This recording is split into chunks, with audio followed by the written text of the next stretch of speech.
ये परिंदा अपनी मिठास भरी आवाज़ के लिए मशहूर है, मगर इसकी ज़िंदगी में एक राज छुपा है। दुनिया भर में चालाक परिंदों में से इसका नाम भी शामिल है।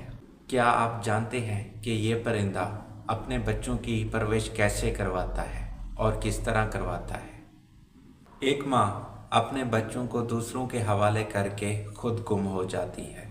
ना ये घोंसला बनाती है, ना उनको खुराक देती है, बस अंडे दूसरों के घोंसलों में रख के खुद गुम हो जाती है।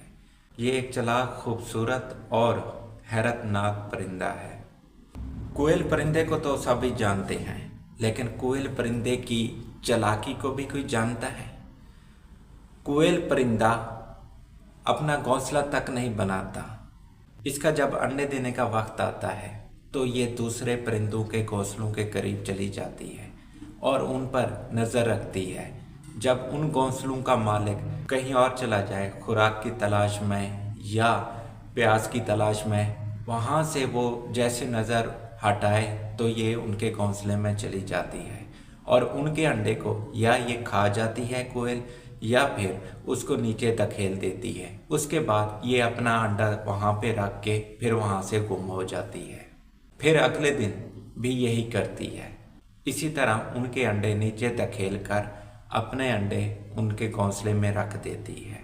ये आसपास बैठकर फिर ये फ़ायदा उठा लेती है, अपने अंडे दूसरों के हवाले करके फिर वहाँ से शार्ट हो जाती है, मसलन के वहाँ से गुम हो जाती है। फिर अपने बच्चों की खबर तक नहीं लेती कि कैसे हैं, बड़े हुए हैं या नहीं, या वहाँ पे अंडे ख़राब हो गए हैं नहीं, इसका उसे फिर कोई ताल्लुक़ नहीं होता। कोयल अक्सर अपना अंडा कौवे या चिड़िया के घोंसले में रख देती है। काफ़ी सारी ऐसी चिड़िया भी हैं जिनके कोयल के अंडे के साथ अंडा मैच हो जाता है, तो उनको पता ही नहीं चलता कि ये अंडा हमारा है या कोई और परिंदा कोयल की तरह चालाकी कर गया है। वो भी इस चालाकी से अनवाकिफ होते हैं। मेज़बान परिंदा बेचारा रात दिन उसे खुराक दे रहा है और वो समझता है कि ये बच्चा मेरा है।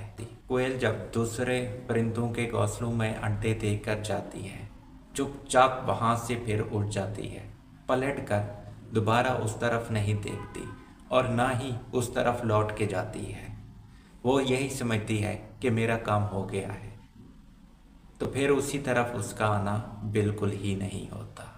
मगर उसके जहन में ये भी होता है कि यहाँ से जो अब बच्चा निकलेगा वो मेरा ही होगा। उस दौरान वो अंडा देने के बाद कुछ अरसे के लिए हिजरत भी वहाँ से कर जाती है। फिर क्या होता है कि जब कोयल का बच्चा निकलता है वो सबसे बड़ा होता है और नुमायाँ होता है, तो वो क्या करता है, बाकी जो बच्चे होते हैं उनको फेंक देता है, या फिर अंडे भी बचे हों तो उनको भी नीचे धकेल देता है ताकि सारी खुराक मुझे मिले, मैं खाऊं और ये कुछ ना खाए। तो इस चक्कर में वो कोयल का बच्चा भी इस चालाकी में उस परिंदे के भी बच्चे फेंक देता है जिसने उसकी परवरिश की होती है। लेकिन वो देखभाल मुकम्मल करने के बावजूद भी जब कोयल का बच्चा उड़ने के काबिल हो जाता है तो मेज़बान परिंदे को तकलीफ़ होती है। फिर वो समझता है कि ये बच्चा मेरा नहीं है। मेज़बान परिंदा तब तक उसकी देखभाल करता है, मेहनत करता है, जब तक बच्चा उड़ने के काबिल ना हो जाए। जब कोयल का बच्चा उड़ने के काबिल हो जाता है तो कोयल भी कहीं दरख्त पर बैठकर आवाज़ें देती है।